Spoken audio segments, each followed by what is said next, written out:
जी नाज़रीन अस्सलाम वालेकुम। एक बार फिर आपके साथ जावेद काजी प्रोग्राम आज का सबरंग लेकर हाज़िर हुआ है। और आज का सबरंग जो है उसमें हम बहुत सारे जो लोकल पर्सनालिटीज़ हैं उनको लाते हैं, आपसे मिलवाते हैं। और पर्सनालिटी के अलावा बड़ी जल्दी आपकी खिदमत में हम पॉलिटिकल प्रोग्राम्स जो हैं वो भी करेंगे। आज जो हमारी गेस्ट हैं माशाल्लाह नसीमा अख्तर, काउंसलर नसीमा अख्तर, जो कि बांग्लादेश से यहाँ पर आई हैं और पहली बांग्लादेशी खातून और मुस्लिम खातून हैं जो कि शेफील्ड सिटी काउंसिल में एज ए काउंसलर जो हैं वो इलेक्ट हुई हैं। उनसे हम बातचीत करेंगे कि उनका सफ़र जो है यहाँ तक का वो कैसे हुआ। नसीमा, काउंसलर नसीमा अख्तर, अस्सलाम वालेकुम। Walaikum assalam. Thank you for having me. Right, that's all right. You're welcome. Nasima, first of all, tell me, when did you came to England? 2001. 2001. Prior to 2001, I presume you were in Bangladesh. Correct. Right. And what kind of education you received while you were in Bangladesh? Well, I was like a regular girl, obviously. We had 5 other siblings and we all went to same school in area. However, there is no actually private school or no public school. There is public school, but everybody goes to private school. So I went to one of the private school, and lucky enough that I had the best education over there. So how much education did you receive in Bangladesh? Actually, I was married when I was 15. Then I have continued my education through after having my son. I did my intermediate, or which is A level, and then I did my graduation. Then I did interior designing and software development later on in between. Right. So what made you come to England in 2001? I mean, what inspired you that I should go to UK? It didn't actually inspire me. I had a bit of a story to tell. Right. I had a broken family with my son's dad, and then after that I just wanted to take a break. That was in Bangladesh? That was in Bangladesh. Then right. I just thought... The marriage you got, when you were 15? Yeah, you got the marriage broke 15, down, right. And there was a lot of issues, so I thought I just want to go away from all this and make my son's life better and my life better and start all over again. Right. That's how I came here to do a study. You came here to do study. So when you arrived here in England, you went for further education. Absolutely. What kind of education you went into when you arrived here? I went to do software engineering, and then somehow my dad passed away and I couldn't pay the fees, so I had to stop my education. Right. But however, I went back 3 years ago to finish my law degree because I didn't enjoy the software engineering anymore. Right. Before we go any further, when you arrived here, how the change of environmental affected you? The environment was totally different to Bangladesh. I mean, did you feel very happy about it arriving here, or were you sad leaving Bangladesh? It was a mixed feeling, absolutely, because as much as I was happy that I am starting a new life, not everybody get a second chance. I have got that, so I was feeling blessed. Same time, it was a cultural shock, and don't even go weather shock, because I came in September, end of September. It was freezing cold, and looking around that women are so, independent here. Everybody living their life, and everybody's so busy. Nobody talks to nobody, and there is no that chai ke saath biscuit or khana pina or sare auntie ko na sare behne ko na gappe ladana. I missed that bit. I really did, and I was like, oh my God, it's so boring life here. Gappe ladana, you said you missed that. Did you made a lot of friends? बहुत दोस्त यहाँ बनाए आपने? पहले तो जब आए थे, when I came here first, I was not very good in English. I'm still not. However, so I was very shy, and obviously what happened in Bangladesh as well, that put me and hold me down for a bit, and it took time for me to open up and become really the woman I am today. But I did make lots of good friends, thank God for that. Right. Okay, further education. Once you left software education, then did you go go into any further education? In between, I did some chefing course at Sheffield College. Chefing? Yeah, it's a BTEC for food industry, and right. I loved that. because I really love food. Food. I'm sure that's an evidence anyway. And obviously I love different cuisines, so there was chance to learn Italian, Spanish, everything, and I enjoyed that. So after that I did some English course, and I did business administration in NVQ level 2 to get a good job, and then obviously finishing with LLB honours. LLB honours. How long did that took you? I mean, from 2001 and up till LLB, how long did that take? It was total 9 years, 10 years journey. However, the degree takes 3 years, and the 3 years was the most amazing time in my life I ever enjoyed. You said that you've got a son as well from the marriage, which was broken in Bangladesh. Did you got married again, or are you still single mom? I would say I'm still single mom because I am the single mom of my son. Right. Okay, fine. How old is your son at the moment? He's 19, going to be 20 in January, inshallah. Right, okay, coming back to yourself. You did your LLB. I heard that you have done a lot of community work. What inspired you to do the community work? I mean, did somebody said, Nasima, you're good for the community work, go and do some community work? Or did you, thought, I'll go and do some community work? Or were you interested yourself? The thing is, I know it sounds political because everybody labeled me as a politician now, but it wasn't. When it came to my head that, look, I think I could help others, and the life change I have, I could pass that to somebody else. There is a lot of facilities our ladies, our women and other people are not aware of. And second thing, I felt obliged with the love and the respect I have got from this country to give back to this country. I think that's the main passion I had, that this country gave me a new life, new name, new independent. It made my life safe and my son's life safe. This is something I want to give back to my community and my country. That's where all this started. I started volunteer work for Northern Refugee Centre, South Yorkshire Law Justice. I started volunteer work for other people. I did interpreting for NHS because I wanted to just go out and help as many people as I want. People helped me. I was a single mom with 5-year-old, came into a country where I were nobody. There was people like Jane and Danny and other people like some, Indian family who took me with my face values and trusted me and loved me like their own daughter. And they gave me a lot of support to have that child to be supported and go out and work and everything. So I just think it was my time to give back. So when you went into the community to do some community work, how did the local community, I mean English community as well as our Asian community, how did they reacted you being involved in the community as being a lady? Yeah? I think it was mixed again, because some people thought, what she's after. And some Asian people thought, well, she's nice, but I wonder why she's single. Or I wonder why she's alone. But I think there was a instant fact, that at least they realized that I got the respect, and I give people the respect. I treated them with respect, and they realized that I'm quite honest and genuine, so they can trust me. There was a bonding, so I could actually go ahead and break all the barrier and do something. And people would have asked, so do you know this? How can I do this? And I would have said, why don't you try this? And then you will be able to do it. Or these people will help you to do that. Go and do that. I think I developed that while I was interpreting and volunteering, because it was a very mixed thing from Northern Refugee Centre. I developed a lot of people skills. Did you come across any bad experiences while you were doing the community work? One or two. People have very, I would say, very strong opinion, or very, what do I say? Don't like women in the community working as you are?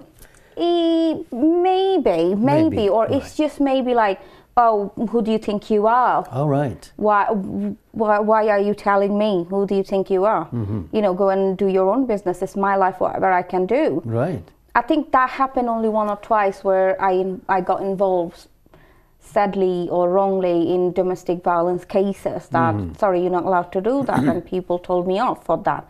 And I obviously mean the other partner told me off, but where I had to do it. I had to help the victims, and I did successfully, and that made me feel happy when I did it. Don't you think our community should, I mean the women's in our community, should get more help being domestic abused? You know, a lady who has been domestically abused should get more help instead of saying, people like yourself going and helping them, instead of saying to you, you mind your own business. Don't you think they should come out and get help? There are so many agencies helping. There is a massive problem. Being a victim of myself, of the domestic violence, I can tell you, being Asian, being Muslim, we feel pressurized from the social culture we have, that if I get out of the relationship, people will think I'm bad. What will happen with my kids? My dad will have a bad name. Thankfully, I am not married to my cousin, and our culture has developed that people get married to cousins, and if a marriage broke down or if anything happens like that, the whole family, a full family, you know, base breaking down, and they're a lot on your of back tension. as well, yeah. So many, and I think the thing you talked about, help. Nobody can help you if you don't help yourself. You know that, and now I believe that because I have made myself believe that I will have to, but there is limitation. There is that fear that if I lose whatever I have got, I don't know what's waiting around the corner. True. So that's why they don't come forward. That's why they don't see there is a light out there. And they take a lot of abuse just because of that. Absolutely. And people sometimes feel that at least I've got a roof over my house, my head, and I've got food, and I get to see my kids. What's the point? Right, working in the community for quite a while. Then what made you come into politics? I mean, you know, you went into the election in this year's local election 2014 for Sheffield City Council as a councillor. What made you go into politics? Or there was again some people who said, Nasima, you've done a good job in the community, go and stand for the election as a local councillor because you will be more you know, help to the people. No, I have to give this thanks to Tories basically. Tories? Yeah, the reason for that, you belong to Labour. Yes, I'm telling you the story now. 2010, when the election was happening, and Cllr was the best popular politician, and Tory was confident that they coming to power. It did make me really, really scared, and I just thought, you guys can't represent people like me, other women's there, other, you know, working class people there. If anybody, but before that I was thinking to coming anyway, and I was researching everybody's policies and everybody's casework about women's families and BME community, and I thought, no, I have to do something. I can't just sit here and think that Labour will go to the power. And I don't know, it sounds crazy, but 3 days before election I joined the Labour Party thinking I could save the sheep, and I just have to jump in, otherwise I will always feel guilty. 3 days before joining the election, within an hour I got a call from Paul Blomfield office and said, do you want to do some campaign? I'm like, oh yes. And I met the most amazing person, Bashir Khan, Master Bashir, yeah, from, you know, Sheffield Netherage team. Yes. And he was standing at Cattonall School, and he teach me this, and he was like, you came to politics, that's really nice, and this is the first time I'm seeing an Asian woman, and you know, I really applaud you, and you're really good, so stand there, don't give up. And I thought, oh, that's awesome, you know, some father figure telling me that I have made the right decision is really brilliant. I think that's the start, but never stop. Right. Okay, I'm going to ask you the same question again, which I did earlier. Earlier you were just working in the community, not being a councillor. You had some bad experiences. Now that you have been elected as a councillor, how our community has reacted to you, as well as the local community? Obviously local communities are used to ladies being councillors in House of Commons and MPs and what have you, but being a Muslim lady first Muslim lady in Sheffield being a councillor. How did the Asian community, Muslim community, how did they feel about it? I thought it came across very surreal. The reason is that people thought, oh, she's just here for a face or something. She's not going to win the election. Right. However, the whole Netherlands Labour Party and the whole Sheffield District Labour Party was very, very positive that I am going to break through. I did not even think that before 1 minute before it's announced that I am going to win. I was quite naive, quite green, and to be honest, I had just passion, and I have kind of lots of experience do community work. I knew if I become a councillor, I'll be good. However, it was a massive competition between male industry and female politician. It's like difficult to break through. However, I think it shows that if you do good, you get good. And the blessing of, you know, the shower, the blessed and everything just came from whole community. It was awesome. People actually really, really welcomed me. But most importantly, I must say, young generation, even young girls like 16, 17 said, oh my God, you Nasima Akther, we talked about you at the bus we were coming from. We said to my parents that they need to vote you. You're amazing, you know, we tired of all men coming forward. This is something. I said, do you know anything about me? They're like, no, we saw your picture. I'm like, okay, but being a politician, what I'm going to offer? They're like, it doesn't matter, just come forward and we will follow you. And that one little thing from that lady I met in clothes shop, it was like, amazing. And then everybody like, oh my God, you won, we voted for you, and thank God you won. It's such a massive change. So I think everybody welcomed me really, really with warm heart, and that's been absolutely massive thing for me. How do the Asian community, especially the Muslim women, look upon you now as being a council? How do they feel about it? I mean, does it give them a path to go and stand in further elections looking at you, or does it, oh no, I don't want to be councillor? How do they feel? I think it's a good thing. Since I've been elected, I think there is more Asian female members coming forward to Labour Party. However, one or two queries coming forward that how do I get in politics? How did you become a councillor? What do I have to do to become a councillor? And it's not from Sheffield, coming from Rotherham as well, and people finding it really interesting that actually women can do this. There is nothing wrong being a politician. We get painted with all sorts of brush, and somehow possibly not the good brush, because of back on politics didn't help. But to be honest, today I will take this opportunity to say the girls and women out there, anybody can do it. We do politics every single time of our life, every single second. The bread we buy, what to say to dad to get the new dress, what to say to brother to get the new car, or what to say the husband not to spend his money or instead go to holiday. Yes, we do this politics every time. This is about using common sense, using really initiative to bringing the best out of others. Right, I know you're from Bangladesh. You can also speak Urdu as well. So last question I'm going to ask you will be in Urdu. आप वक्त कैसे निकालती हैं family के लिए? I mean, it's a very busy life. You are a councillor, you're running around, you're trying to sort the other people's problems. How do you find the time for your family? आप कैसे वक्त निकालती हैं? सच्ची बात है कि खुदा ताला ने मुझे इस दरमियान इस खुशी से नवाजा कि मेरे बेटे अब बड़े हो गए, उसको इतनी ज़्यादा ज़रूरत मेरी नहीं है, और माशाल्लाह आईफोन जो है वो काफ़ी अच्छा है, हम फेस टाइम पे बात करते हैं और वो लीज में पढ़ते तो मेरे लिए वो रोज़ की खाना बनाना और रोटी बनाना टाइम पे वो नहीं पड़ता. However, I think giving time to family, not only close family or the people lives in your house, the other people, I think there is a little gap now. I now maintain most of my relationship with my friends, and one or two will say yes, she's telling the right thing, because it's over the phone. I don't have time. We used to hang around every week or weekend. Right. Okay, so you're using the technology very well. Yes. Anyway, And Facebook. and Facebook, obviously everybody's on Facebook.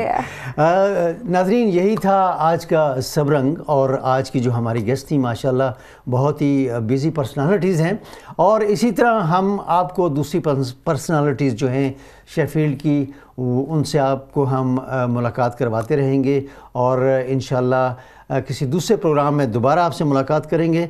Naseema Akhtar, counsellor Naseema Akhtar, thank you so much for coming in. बहुत बहुत शुक्रिया आपका। आपके भी बहुत बहुत शुक्रिया बुलाने के लिए। जज़ाकल्लाह।